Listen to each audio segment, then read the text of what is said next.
তো এখানে আসার পরে যতটুকু ওষুধ যতটুকু চলছে আপাতত আগের থেকে বেস্ট আছে, ভালো আছে। আমি এখানে এসে যোগাযোগ করি এবং একবার আমি মেডিসিন নিয়েওছি, তো আমার তো আগের থেকে এখন মনে হচ্ছে বাবা ভালো আছেন। এখানকার মেডিসিন নেওয়ার জন্য সাজেস্ট করবো। এখানে মেডিসিনের কোনো সাইড এফেক্ট নেই। এখানকার যে ওষুধ খেয়ে আমার মা আগের থেকে অনেক ভালো আছে। আয়ুর্বেদিক ওষুধ খেয়ে বাবা এখন খেতে পারছে, ঘুমাতেও পারছে।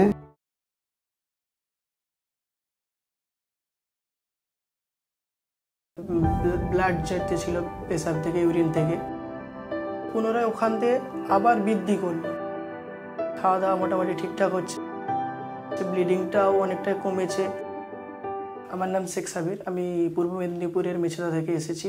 পেশেন্ট বলতে আমার দাদু শেখ আমিরুল, ওনার বয়স প্রায় 63-65 বছর। প্রথমে আমরা ওনার সিমটম দেখতে পাই, যেমন ব্লাড যেতে ছিল পেশাব থেকে, ইউরিন থেকে। তারপরে আমাদের ওখানে লোকাল ডাক্তার বা এমবিবিএস যে ডাক্তারগুলো ওনাদেরকে দেখানোর পরে ওনারা বললো যে টিউমার হয়েছে, তো টিউমারের চিকিৎসা করলে বা অপারেশন করলে ওটা ঠিক হয়ে যাবে। তারপরে ওনাদের কথা শুনে টিউমারের অপারেশন হলো। তারপরে কিছুদিন সুস্থ ছিল, তারপরে পুনরায় ওখান থেকে আবার বৃদ্ধি করলো। তার ফলে আমরা আরো বিভিন্ন ধরনের ডাক্তারকে কনসাল্ট করলাম। তারপর থেকে আমাদের এখানে তাদের পরিচয়ে আমাদের এখানে আসা। তারপরে মোটামুটি আগের থেকে কন্ডিশন ইমপ্রুভ হয়েছে। যতটা আগে যে অসুবিধাগুলো সিমটমসগুলো দেখাতে ছিল সেগুলো এখন মোটামুটি নর্মালে আছে। আগে পেশেন্টের অবস্থা মতলব ব্লাডিং বিশাল হতো, খাওয়া দাওয়া ঠিকঠাক করতে পারতো না, খেলেই বমি হতো।